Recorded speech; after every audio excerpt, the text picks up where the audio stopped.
प्यारे बच्चों, पिछले लेक्चर में आपको रिलेशन बताए थे और रिलेशन के टाइप्स बताए थे। उसके पहले लेक्चर में आपको कार्तीय गुणक Cartesian product of two sets और उसमें क्रमिक युग्म में आया था यानी ऑर्डर्ड पेयर्स। तो बिना ऑर्डर्ड पेयर्स का आपका कार्तीय गुणन होगा नहीं और बिना कार्तीय गुणन का रिलेशन नहीं होगा, बिना रिलेशन का फंक्शन नहीं होगा। तो हमारा टॉपिक है फंक्शन।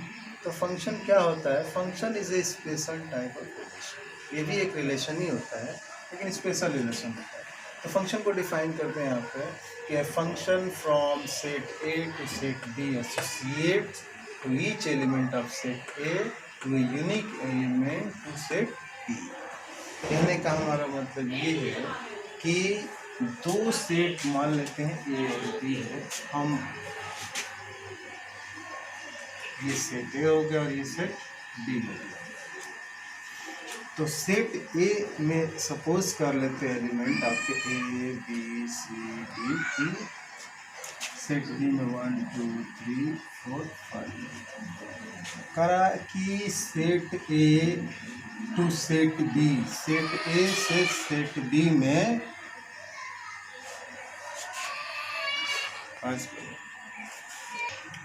तो मैं बता रहा था कि सपोज कर लेते हैं सेट ए में जो एलिमेंट्स है A B C D E, set B में 1 2 3 4। एक रूल है एफ ए का बी में यानी रिलेशन। तो कह रहा है कि ये function from set A to set B associate to each element, that means set A का सभी एलिमेंट्स क्या होने चाहिए, सेट बी के किसी न किसी एलिमेंट से कनेक्ट होना चाहिए, एसोसिएट होना चाहिए। तो सपोज कर लेते हैं ए हो गया 1 के साथ, बी हो गया 4 के साथ, सी हो गया 2 के साथ, डी हो गया 5 के साथ, ई हो गया 3। तो हम ये कहेंगे कि क्या हमारा सभी एलिमेंट सेट ए के एसोसिएट हो गए सेट बी के किसी न किसी एलिमेंट से, और यहाँ पर यूनिक होना चाहिए। दैट मीन्स ये कि इसका जो भी इमेज बनेगा इसको हम बोलते हैं इमेज और इसको बोलते हैं प्री इमेज। यानी ए का इमेज क्या होना चाहिए, एक ही होना चाहिए, एक से ज़्यादा नहीं होना चाहिए।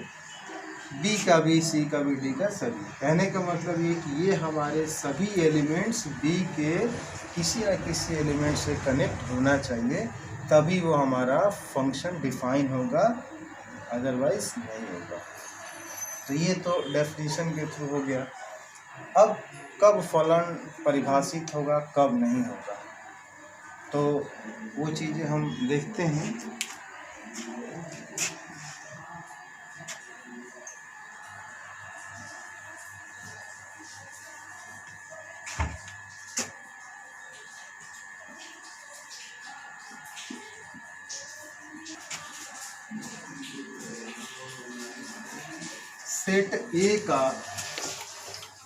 सेट ए का जो भी एलिमेंट्स है, ये कनेक्ट हो गया, बी कनेक्ट हो गया, सी कनेक्ट हो गया, डी कनेक्ट हो गया।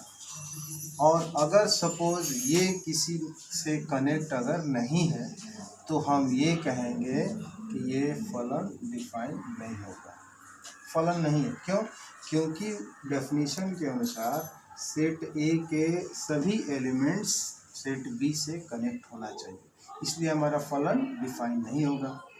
अब थोड़ा व्यवहारिक रूप में ये कह सकते हैं कि अगर इसको मैन मान लें और इसको चेयर मान लें, तो कहने का मतलब है कि एक आदमी अपने चेयर पर बैठा, ये सभी लोग बैठ गए, ये चेयर पे नहीं बैठे हैं, इसका मतलब ये है कि ये फलन डिफाइन नहीं है, यानी कि बैठना जरूरी है।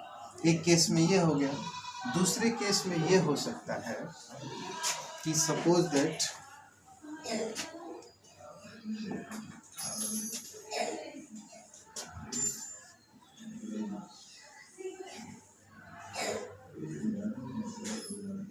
अगर ऐसा हो गया, अगर ऐसा है तो ये भी फलन डिफाइन नहीं होगा। मतलब कि एक आदमी दो कुर्सी पे बैठा है जो कि ये फलन को परिभाषित नहीं करता है, यानी कि एक डोमेन का जो फर्स्ट ये जो एलिमेंट्स है वो दो एलिमेंट सेट बी से कनेक्ट हुआ है तो ये भी हमारा फलन डिफाइन नहीं है। एक कंडीशन ये है कि ये वाला सेट ए खाली नहीं होना चाहिए, दूसरा ये है कि एक एलिमेंट्स दो दो से कनेक्ट ना हो, यही फलन को अपरिभाषित करता है। बाकी सभी क्या है, डिफाइन है। बाकी सभी में आपका आता है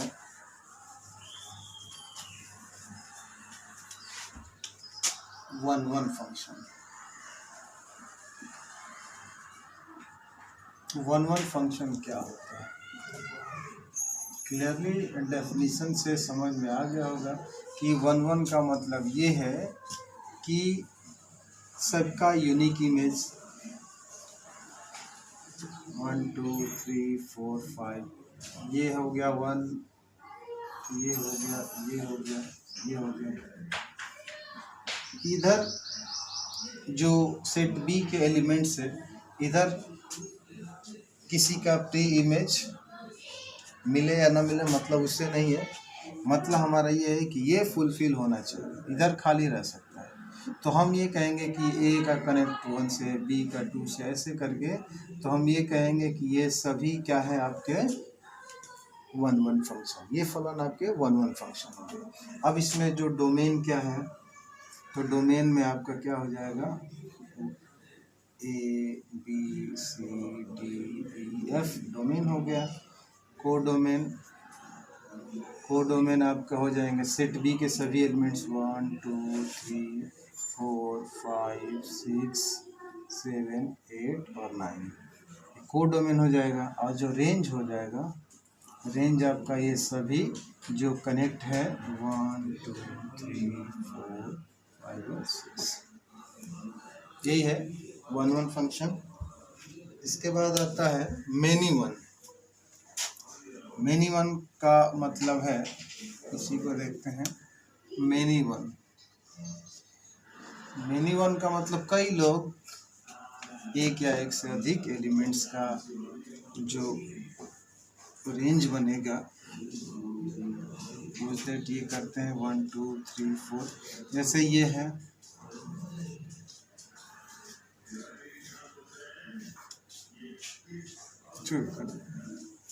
तो एलिमेंट सेट ए का ए बी सी और एफ ऐसा एलिमेंट्स है जिसका एक ही रेंज 1 बन रहा है, तो यानी कि कई एलिमेंट्स का रेंज 1 हो तो वो हमारा क्या हो जाएगा, मेनी वन फंक्शन। इसमें आप खाली रख सकते हैं, कोई दिक्कत नहीं, तो इसे हम बोलते हैं मेनी वन। ये हो गया many one function. Many one के बाद है इनटू फंक्शन। इनटू फंक्शन ये होता है, सेट ए हो गया, सेट बी हो गया, तो इनटू फंक्शन इसको ऐसे बोलते हैं। इनटू फंक्शन में ये है कि 1 2 3 4 5 6 7 8 और ये हो गया आपका A B C D E F,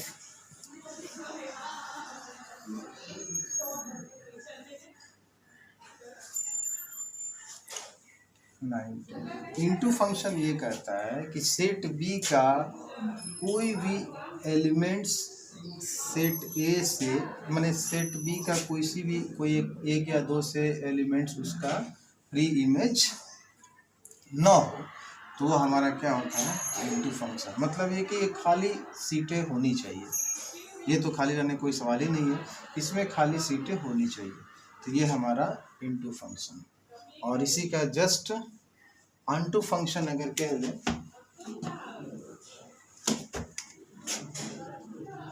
unto function में यही है कि ये सीटें आपके पूरी की पूरी क्या होनी चाहिए, फुलफिल होनी चाहिए, ये कंप्लीट फिल होना चाहिए, इसमें खाली नहीं होना चाहिए, तो ये हमारा क्या कहलाता है, अनटू फंक्शन। तो ये तो फलन के प्रकार हो गए। और नेक्स्ट टॉपिक में आपको डोमेन रेंज कैसे निकालते हैं वो बहुत इम्पोर्टेंट टॉपिक है, उसको देखा जाएगा, अगले टॉपिक पे डिस्कस करेंगे। थैंक्स।